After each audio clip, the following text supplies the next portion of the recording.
کہا جناب حضرت بشر آپ ہی صرف فرض جماعت سے پڑھتے ہیں، اور اس نے یہ بات کئی لوگوں سے کی، دیکھو یار یہ درویش بنے پھرتے ہیں، بڑے پیر ہیں، اور یہ صرف فرض پڑھ کے نکل جاتے ہیں مسجد سے۔ بہت سارے لوگوں نے سمجھایا کہ یار تمہیں ایسا نہیں کرنا چاہیے۔ بالآخر ایک دن ایک صاحب نے کہا یار تو پتہ ہی کر لے کدھر جاتے ہیں۔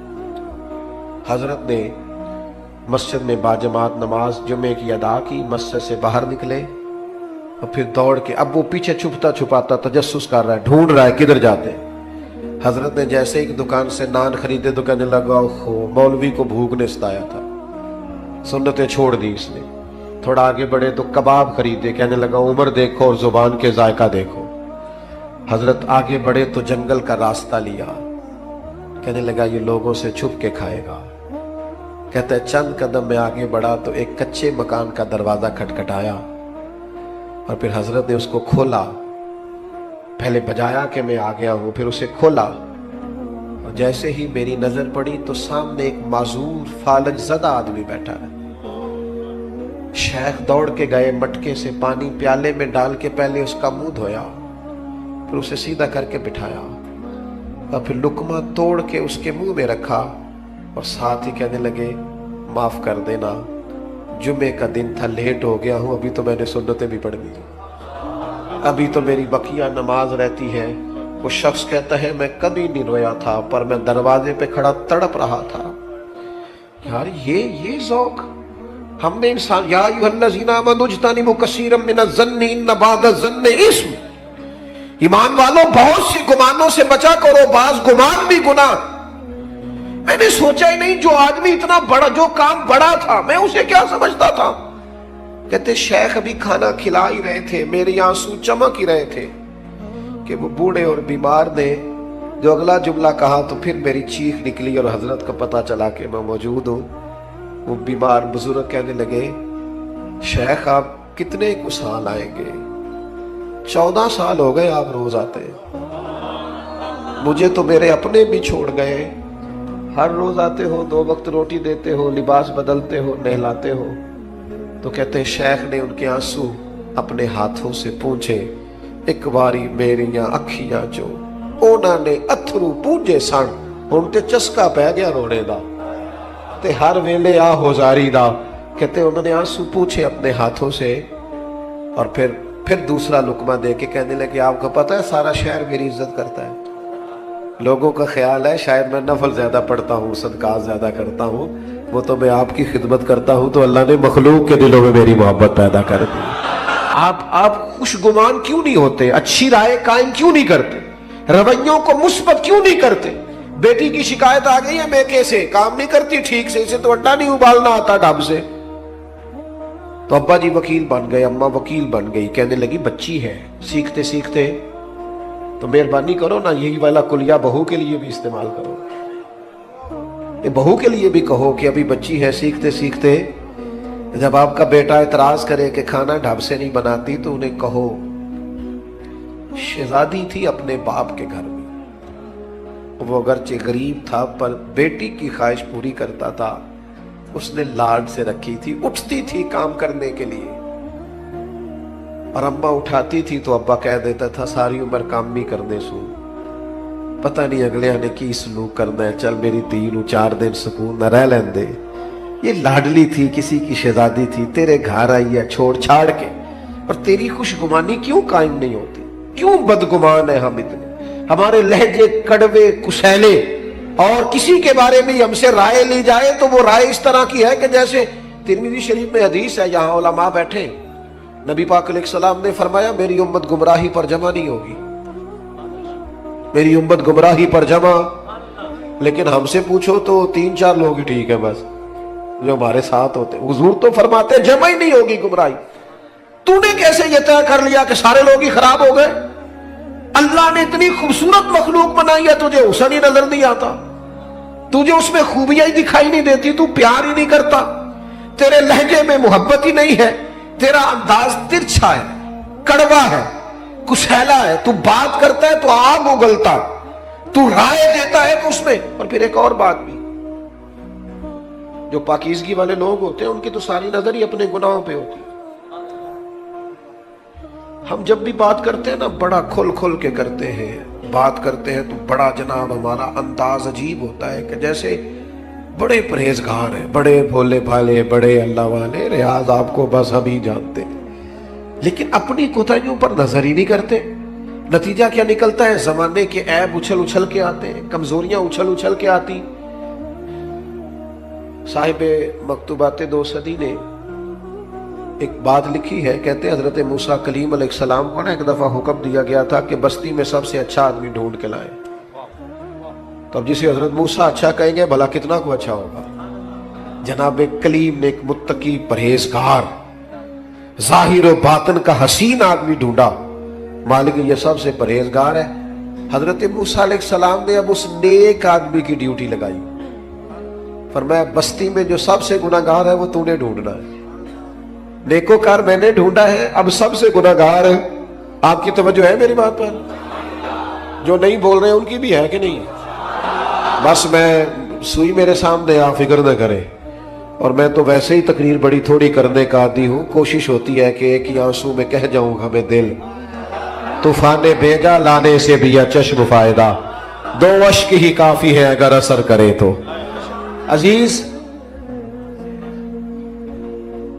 اس کو نیک کو حضرت کلیم نے ڈھونڈا علیہ السلام، اور کہا اب تو نے ڈھونڈ کے لانا ہے۔ میرا خیال ہے میری اور آپ کی ڈیوٹی لگتی نا برا آدمی ڈھونڈنے کی تو بس کوئی بندہ اچھا بچتا ہی نہ۔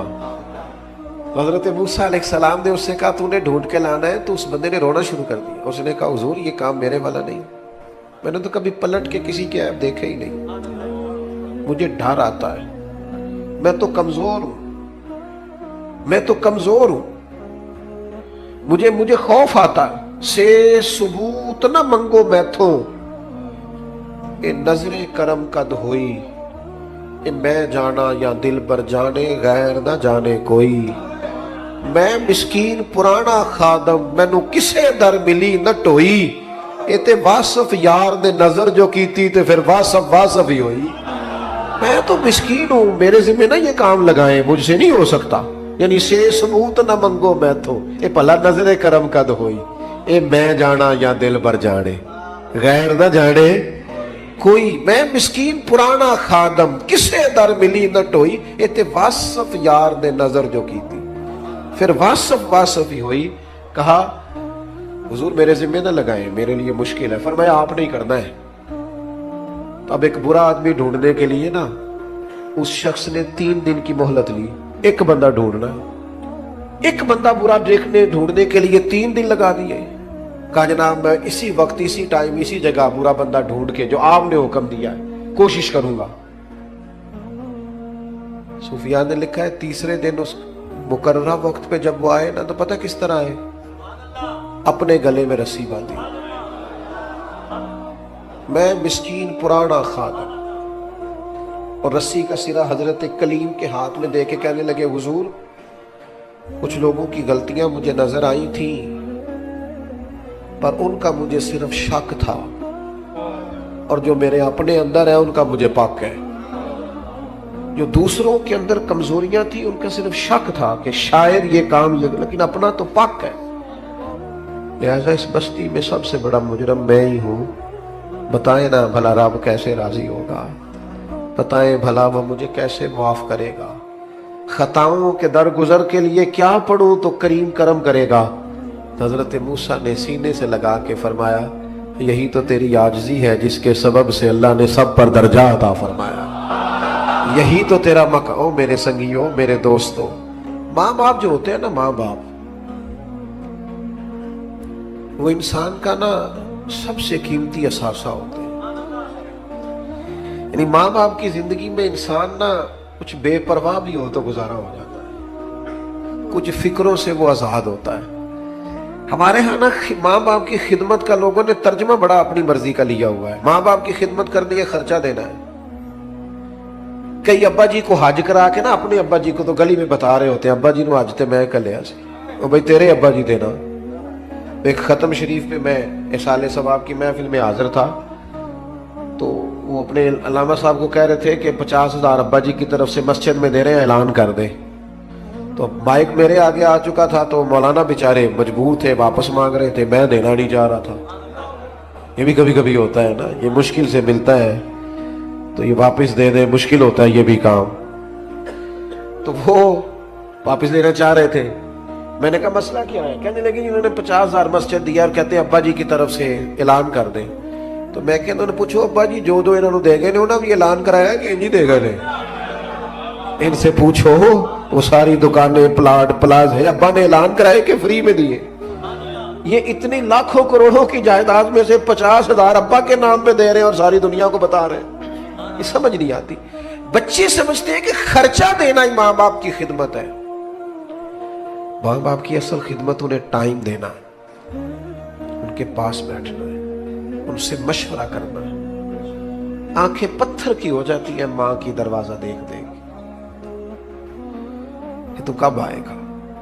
اونا جی آپ ذرا آپ سرد خانے میں رکھ دے ابا جی کو, میں 3 دن کی بس آپ رکھیں, مجھے فلائٹ مل گئی ہے. تو پہلے کیوں نہیں ملی؟ وہ تو پوچھتا پھرتا تھا لوگوں سے کہ بتاؤ کہ برطانیہ کی ٹکٹ کتنے کی ہے. اس وقت تو کیوں نہیں؟ والدین کو دوستوں کو فون کرتے ہو نا, آج روٹی نہ کھانا باہر کھائیں گے, تو کر ایک فون ابا جی کو بھی, ابا جی میرے آنے تک روٹی نہ کھانا. ایک فون کر تو صحیح, اس دن ان کو شوگر کی دوائی نہیں کھانی پڑے گی, اس دن ان کو نیند کی گولی ہو. میرے پتر دا فون آیا, تو بیمار اماں کو فون کر, روٹی میں نے تیرے ہاتھ کی کھانی ہے, دیکھنا وہ بغیر دوائی کے اٹھ کے روٹی پکائے گی. لیکن وہ جو دینے والی چیز تھی وہ تو دی نہیں, ٹائم ہی نہیں دیا, توجہ ہی نہیں دی, غور ہی نہیں کیا. حضرت ایک شیخ غالباً شیخ ابو سعید کے بارے میں صاحب رسول کشیریہ نے لکھا ہے, فرماتے ہیں میں حج کرنے جا رہا تھا, نفلی حج تھا میرا, میری تربیت کے لیے, میرے جیسے لوگوں کے لیے لکھا ہے انہوں نے. میرا نفلی حج تھا, دوسرا تیسرا تو گھر میں بیٹھا تھا, تو میری والدہ نے مجھ سے پانی مانگا. تو میرے دل میں خیال آیا کہ میں شیخ بھی ہوں, علامہ صاحب بھی ہوں, اور حاجی بھی ہوں, کل جا رہا ہوں. تو چونکہ ہمیں عادت ہو جاتی ہے نا, جوتے کوئی اور ہی اٹھاتا ہے, پانی کوئی اور ہی پکڑاتا ہے. حالانکہ یہ بہت بڑی مصیبت ہے اگر لگ جائے تو. حضرت شیخ الحدیث علامہ عبد المصطفیٰ علی صاحب رحمۃ اللہ علیہ ہزاروں علماء کے استاد تھے. تو کبھی گفتگو کرتے تھے تو کہتے تھے میرے ساتھ ہزاروں لوگ وابستہ ہیں, پر شکر ہے میں اپنا جوتا خود ہی اٹھا لیتا ہوں, میں اس مشقت کا شکار نہیں ہوں, اس تکلیف میں نہیں آیا کہ میرا پروٹوکول بنتا ہے. تو شیخ فرماتے ہیں کہ میرے دل میں خیال ہے میں تو آج پہ جا رہا ہوں اور پھر میرا اعزاز بھی ہے, تو پانی چھوٹا بھائی بھی پلا دے گا تو عرض کیا. میں نے چھوٹے سے کہا او بھائی اماں کو پانی دینا. اٹھا, اس نے پیالہ اٹھایا اور مٹکے سے پانی ڈال کے والدہ کو پیش کیا. تو کہتے ہیں میرے دل میں خیال آیا یار سینکڑوں میل پہ حج کرنے جانا تیرے لیے آسان ہے, اور 2 قدم پہ اٹھ کے اماں کو پانی پلانا مشکل ہے. اس کا معنی کیا ہے؟ اس کا مطلب کیا ہے کہ لوگ حاجی کہیں گے, نعرے لگائیں گے, کچھ نہ کچھ. افتؤمنون ببعض الکتاب وتکفرون ببعض, کتاب کے بعض حصے پر ایمان لاتے ہو, بعض سے کفر کرتے ہو. اپنی من چاہا دین, یعنی یہ مسئلہ سارے مردوں کو یاد ہے کہ 4 شادیاں کرنا جائز ہے, تو بھئی دین میں اور بھی تو کئی چیزیں جائز ہیں, وہ کیوں نہیں یاد کی ہوئی؟ یہ سب نے یاد, اپنی مرضی کی چیزیں اخذ کی ہیں. تو میرے عزیز شیخ فرماتے ہیں میں نے حج کا ارادہ ملتوی کیا, اور میں نے سوچا 1 سال پورا ماں کی خدمت کروں گا اور اگلے سال حج کرنے جاؤں گا, کیونکہ میرا نفل حج ہے. تھوڑا سا چیزوں پر غور کریں. پہلے تو ہمیں بچوں کو کہنا پڑتا تھا نا موبائل کم چلائیں, اب بچے کہتے ہیں کہ ابا چیز سے کہیں کہ جب گھر آئیں تو تھوڑی دیر موبائل تو بند کیا کریں. کو ہم نے بھی اپنی دل کی بات کرنی ہوتی ہے, گھر والی کہہ رہی ہوتی ہے 2 منٹ اسے چھوڑو, ہم تو ٹائم ہی نہیں دیتے. ماں باپ کو وقت دیں, اور آخری گزارش یہ کرنی ہے جب وہ دنیا سے رخصت ہو جائے تو پھر بھی وہ ماں باپ ہیں. 12 حق اعلیٰ حضرت بریلوی نے لکھے ہیں والدین کے وصال کے بعد جو اولاد کے ذمے ہوتے ہیں. تجہیز و تکفین ہے, جنازہ ہے, تدفین ہے, جنازہ ہے. پھر اگر ان کے ذمے قرض ہے تو کوشش کرے اولاد اگر ہمت کرے تو قرض ادا کرے, ان کے لیے روز دعائے بخشش کرے, ان کے دوستوں سے رشتہ داروں سے اچھا سلوک کرے. اور یہاں تک لکھا ہے امام سیوطی نے کہ کوئی ایسا کام نہ کرے جسے دیکھ کے لوگ دنیا سے گئے ہوئے والدین کو بھی باتیں کریں. وہ تھوڑا اپنے لہجوں پر, عملوں پر غور کرے کہ میری وجہ سے کہیں میرے قبیلے کو, میرے والدین کو کوئی شخص بات نہ کرے. آپ کو پتہ ہے بڑے لوگ تعریف کرتے ہیں, پر یہ تعریف بڑی مزیدار ہوتی ہے. کسی چنگی ماں دا پتر ہے, یہ بڑی مزیدار تعریف ہوتی ہے، اس میں بڑا حسن ہوتا ہے اگر آپ قبول کریں۔ میرے عزیز، کوئی ایسا کام نہ کریں جس کے سبب سے لوگ والدین پر انگلی اٹھائیں، اپنے لہجوں میں مٹھاس لائیں، طبیعت کو ہلکا پھلکا کریں، اور یہ جو اعزاز اور پروٹوکول اور میں بھی ہوں اس زندگی سے نہ اٹھ بلیا نہ چلو تھے بسیے جتے وس دینی ساری اننے، نہ کوئی ساڑی ذات پچھاڑے نہ کوئی سانو مننے، تھوڑا سا نا بالکل نارمل سی لائف گزارے، زیادہ چکر میں نہ پڑے کہ میں بھی ہوتا ہوں، مجھے بھی ہونا چاہیے، میرا بھی نام ہونا چاہیے۔ اس سے تھوڑا سا نا آپ زمین پہ رہیں گے تو زمین والوں سے رشتہ قائم رہے گا، آپ لوگوں کے بیچ رہیں گے تو اس میں آسانیاں ہوں گی۔ اپنے والدین سے خصوصی تعلق پیدا کریں، ہر روز صبح ان کے اصالِ ثواب کا بندوبست کریں، پابندی سے قبرستان جائیں۔